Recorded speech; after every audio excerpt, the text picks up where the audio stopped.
तशरीफ रखें पटेल साहब। पटेल साहब बाकी नहीं सुनीदा है, बाकी तशरीफ रखें जी, बोले अफरीदी साहब। जी, मैं सबसे पहले कल बहुत खुशी हुई कि 5 माह बाद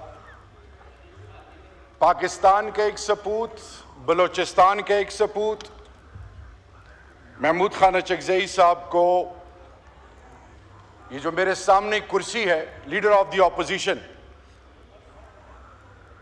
वो अल्लाह रब्बुल इज़्ज़त ने ऑपोजिशन और बिलखसूस इमरान खान साहब और उनकी टीम ने जिस ख्वाहिश का इजहार किया था, वो रब ने कल उसको रियलिटी हकीकत बनाया। तो मैं महमूद खान चकजई साहब, आपके और मेरे रिवायात एक हैं, आप मेरे बुजुर्ग हैं, आपको बहुत बहुत मुबारक हो और अल्लाह आपको इस मुल्क जो कलमे के नाम पे बना है और ये वो मुल्क जो इंशाअल्लाह आने वाली नस्लों के लिए एक एग्जाम्पल होगा बेस्ट प्रैक्टिसेस का और कौमें सीखेंगी इंशाअल्लाह।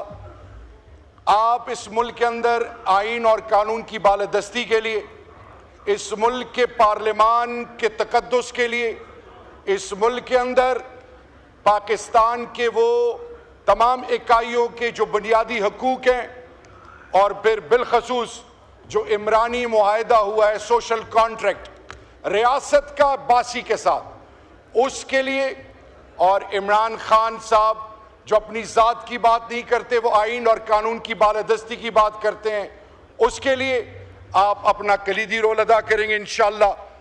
मैं सिर्फ इतना कहना चाहूँगा डिप्टी स्पीकर साहब, आई फेल टू अंडरस्टैंड कि इतनी सीजन पॉलिटिकल पार्टीज हैं के मेंबर हैं और on the floor of the house हमने इनको बड़े गौर से सुना और सुनते हैं, लेकिन अगर आप ऑर्डर ऑन द हाउस कर दें तो I will be grateful, because ये मैसेज बड़ा नेगेटिव जा रहा है।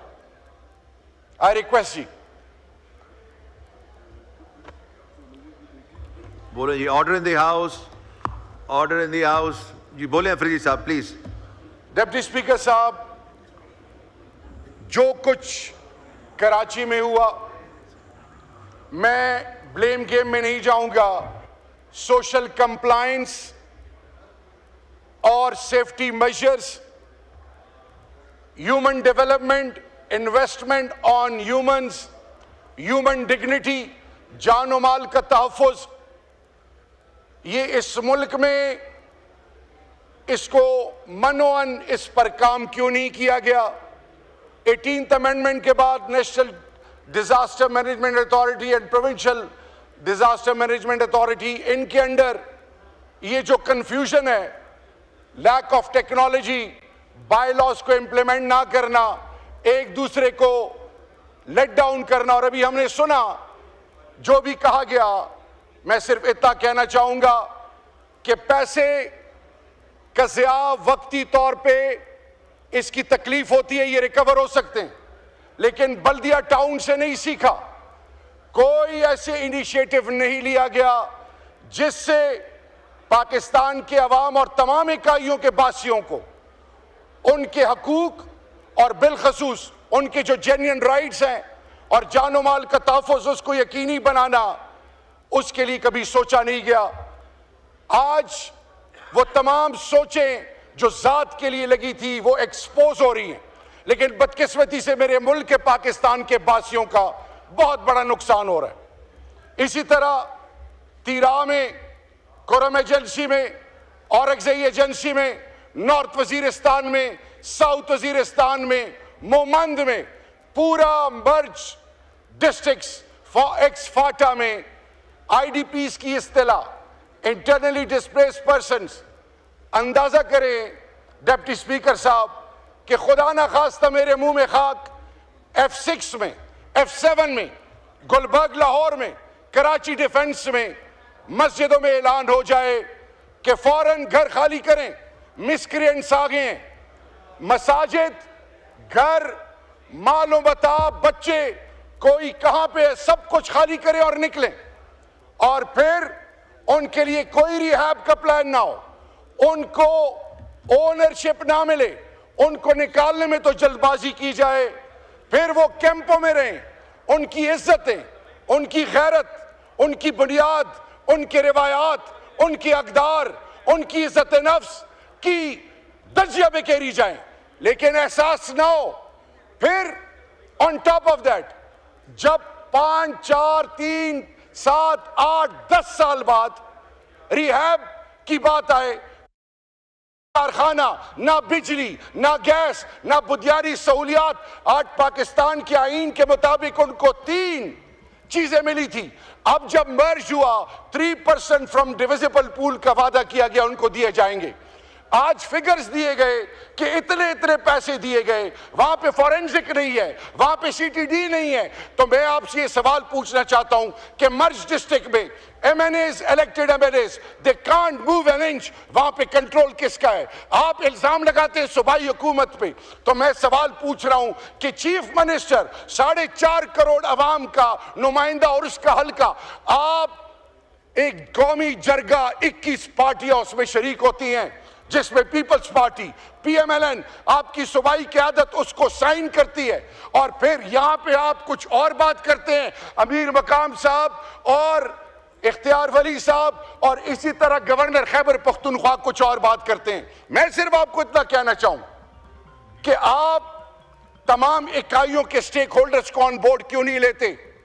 ये जो डंडा है, ये जो, याद रखें, ये जो आज जिस लबो लहजे से आप बात कर रहे हैं, ये लबो लहजा, ये वक्त गुजर जाएगा, लेकिन you will regret. Talal Chaudhry साहब, आपने कोई बात करनी है रियासत के की स्टेक होल्डर के नाते, मैं आपके हवाले से कोई बात नहीं करूंगा। आप में आजिज़ी आनी चाहिए, एंगेज करें, जो भी खदशात हैं उनका हल ढूंढें। इमरान खान और पाकिस्तान तहरीक इंसाफ का और अपोजिशन की प्ली क्या है ऑपरेशन के हवाले से? इन्होंने कहा कि फौज के जवान शहीद, उनके साथ जो बेहुरमती की गई, अफवाज पाकिस्तान के लिए मेरा लीडर कहता है मेरी जिंदगी से ज्यादा अहमियत अफवाज पाकिस्तान की है। अफवाज पाकिस्तान हमारी खैरत है, हमारी इज्जत है। डिप्टी स्पीकर साहब, रोजाना के बेस पे फौजी, civil arm forces, civilians, drone और मुख्तलिफ तरीकों से टारगेट किलिंग से क्या क्या नहीं हुआ। मैं सिर्फ इतना कहना चाहूंगा कि खान साहब, पाकिस्तान तहरीक इंसाफ के बानी, क्या कहते हैं कि आपने अगर ऑपरेशन करना है 2611 किलोमीटर बॉर्डर को गार्ड करने के लिए, सोवियत इन्वेजन ऑन अफगानिस्तान, एक फौजी नहीं था। यही कबाइल आपके लिए सीसप पिलाई हुई दीवार बने थे। आपने उनको क्या किया? आपने उन मिसक्रिएंट्स जो पाकिस्तान की जमीन, पाकिस्तान के मसाजिद, मदारिस, इमाम बारगाहें, खानकाहें, पाकिस्तान के मासूम निहत्ते पाकिस्तानी और फिर मेरे अफवाज पाकिस्तान सिविल आर्म फोर्सेस को जो टारगेट करते हैं, वो खारजी, उनका मुकाबला इन कबाइल से करें। वहां पे रिवायात हैं, जरगा सिस्टम है, और अफगानिस्तान ड्यूरल लाइन के उस तरफ वो भी कबाइल पश्तून है। जब ये बैठेंगे तो मसले का हल निकलेगा। क्या वजह थी कि 2018 में खान साहब की हुकूमत से लेकर एंड तक अप्रैल 2022 में एक ड्रोन नहीं होता, लॉ एंड ऑर्डर एग्जाम्पलरी, कोई ऐसा वाकया नहीं होता। तो डिप्टी स्पीकर साहब, मैं सिर्फ इतना कहना चाहूंगा, खुदा के लिए कौम को नेगेटिव मैसेज ना दें। ये पार्लियामान पूरे पाकिस्तान की इज्जत और बुनियाद है। आप जब बिजली, गैस प्रोड्यूस करने वाले वो असला जो KPK के हैं, फोर्स लोड शेडिंग, उनके बुनियादी हकूक, नेशनल फाइनेंस कमीशन में 19.6% मेरा शेयर है। मुझे जब आप हर चीज में 223 अरब रुपए आपसे डिमांड हो और आप मुझे 54 करोड़ रिलीज करें, ये क्या मैसेज है? आप कहना चाहते हैं कि बिजली के हवाले से ये अवामी नुमाइंदों को प्रेशराइज किया जाए, उन पर फोर्स लोड शेडिंग की जाए, उनका जो ड्यू राइट है उससे उनको डिप्राइव किया जाए, ताकि अवाम मुतनफर हो इमरान खान से। ये वो तमाम हरबे हैं जिसमें हम नाकाम हो चुके हो। खुदा के लिए सबको साथ लेके चलें, सबको इज्जत दें, इसी में पाकिस्तान की बका और पाकिस्तान का मुस्तकबिल है। डिप्टी स्पीकर साहब, एक और पॉइंट, मेरा सवाल ये है कि जो आज PTI पर तनकीद कर रहे हैं, क्या ये भूल गए हैं इनके माजी के स्टेटमेंट्स इन शुक्रिया। तमाम पॉलिटिकल पार्टीज की? मैं उसमें नहीं जाना शुक्रिया। चाहूंगा। शुक्रिया, बस आपको मौका दिया वाइंड अप करने का। नहीं अभी आप इस तरह ना करें, इधर ये पार्टी हेड्स बैठे हुए हैं, इनको भी आखिर मौका मिलना चाहिए जी। तो इसलिए मैं अभी 3 इधर इस साइड वालों को दे रहा हूं टाइम जी। अफरीदी साहब का माइक खोलें। मैं सिर्फ आखिर में एक बात कहना चाहूंगा, आप कॉन्फिडेंस बिल्डिंग मेजर्स लें। आपको लीडर ऑफ द ऑपोजिशन ने कहा है कि वो इनके गारंटर होंगे। इलामा राजा नासिर अब्बास साहब को भी आज सेनेट में ऑपोजिशन लीडर एक्सेप्ट करके उनको आज उनके अल्हम्दुलिल्लाह जो जिसके लिए 5 महीने में इंतजार करना पड़ा वो इनको एंगेज करें। इमरान खान साहब ने इनको जिम्मेदारी दी है, लेकिन एक चीज मैं बताऊं, इमरान खान और पाकिस्तान तहरीक इंसाफ कभी भी कानून और आईन की बालादस्ती पे कॉम्प्रोमाइज नहीं करेगी, ठीक है। कभी भी जात की